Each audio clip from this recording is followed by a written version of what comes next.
If you eat right and do a certain things with your body, you can drop your sleep quota. I'm getting lazy and I'm sleeping, averaging somewhere around 4.5 hours now.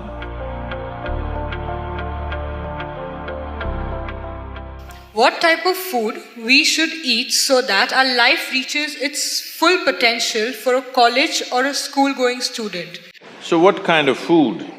We must understand this. Food is not a religion, food is not a culture, food is just the fuel for this machine. Yes? There may be cultural aspects to the tastes, there may be even religious tinge to the food over a period of time, but essentially food is fuel for this body. So with what kind of food will it function with minimum struggle within itself and maximum impact? So suppose you buy a petrol car and pump diesel into it, it may still roll around but not at its optimum. Similarly, various foods you can eat and still somehow it functions.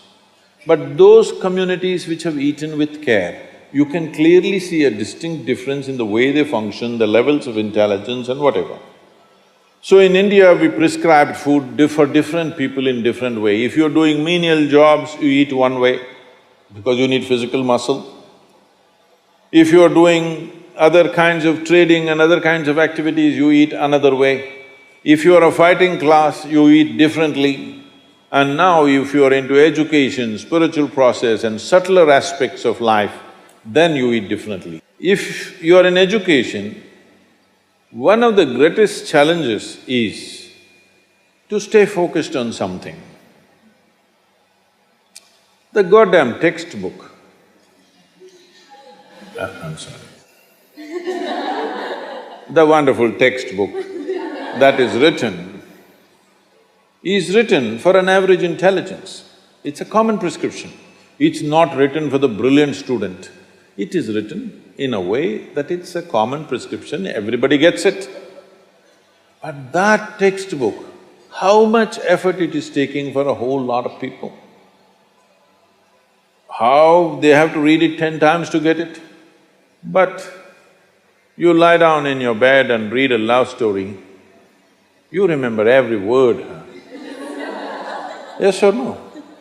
How come? So you don't lack memory, you don't lack focus. It is just that textbook and you, chemistry is not working. So, what you need is a higher level of focus, a higher level of involvement. And another great enemy for a student is, because this textbook is such a tranquilizer, the moment you open it, go to cinema till 2 AM you're up, open the textbook at 9 o'clock, right there, you smash into it. So sleep is another big enemy. So what kind of food do you eat so there is no inertia in the body? In yogic way of seeing things, we are looking at tamas, rajas and sattva. Tamas means inertia, rajas means activity but no balance, sattva means absolutely balanced kind of energy. When you're in education, you need a very balanced kind of energy because you have to focus on something which doesn't naturally interest you. It's not something that… with which your chemistry is gelling. If your chemistry is gelling, you are always focused on that one, isn't it? Here there's no chemistry, but you have to focus on that. For this you need a balance and a steady mind. For this you need to eat in a certain way.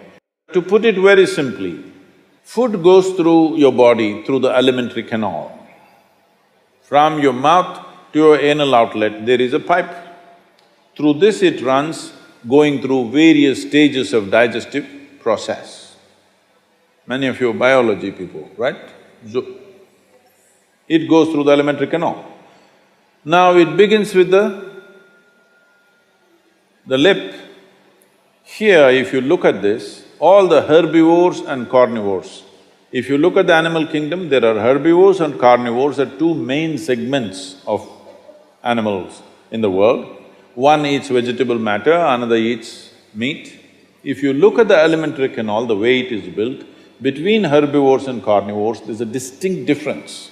Everything in the human being suggests that you are naturally a herbivore, but for the sake of survival, we became carnivores. If you look at the jaw movement, all the carnivorous animals have only cutting action. Herbivores have cutting and grinding action.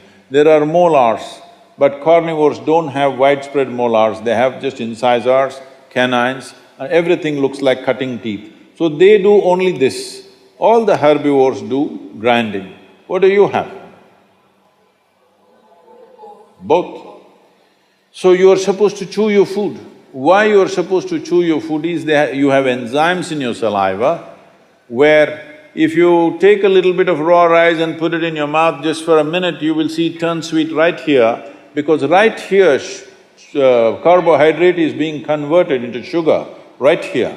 So if you eat properly, then we say about 30 to 50% of your digestion should happen in your mouth. So this part of the digestive system is expecting half-digested food or partially digested food. But right now the way we're eating is mostly we're putting not only undigested food, but partially destroyed food.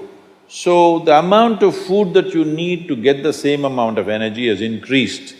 You are eating much more food than what you should eat to generate that much of energy. Because of that, there is inertia in the body, because it has to process so much more food than what it should, there is inertia. Once there is inertia, your sleep quota increases. How many hours do you sleep on? Hello? 8 hours. You're going by the prescription, See, this is not that you must deny yourself sleep, that's not the point. But if you eat right and do a certain things with your body, you see very effortlessly, within 3 to 4 weeks, you can drop your sleep quota anywhere between 2 to 3 hours. 1.5 to 3 hours very easily you can drop if you just eat consciously and just learn to sit properly, just the posture, your geometry of the body and what goes into the system. If you just manage these two things, you will see sleep quota will just come down like that. Just to tell you, for over 25 years, I have largely managed with an average of 2.5 hours of sleep. Now I'm getting lazy and I'm sleeping, averaging somewhere around 4.5 hours now, but 7 days of the week, okay? 365 days, non-stop, on, almost every day. My daughter didn't call me for a month. I asked, what the hell is the problem with you? Why are you not calling? She said, every 6 hours you're in the new city, what the hell I'm supposed to do? So I said, okay, which is true. In one day, sometimes we're doing 3 cities, so it's a non-stop activity.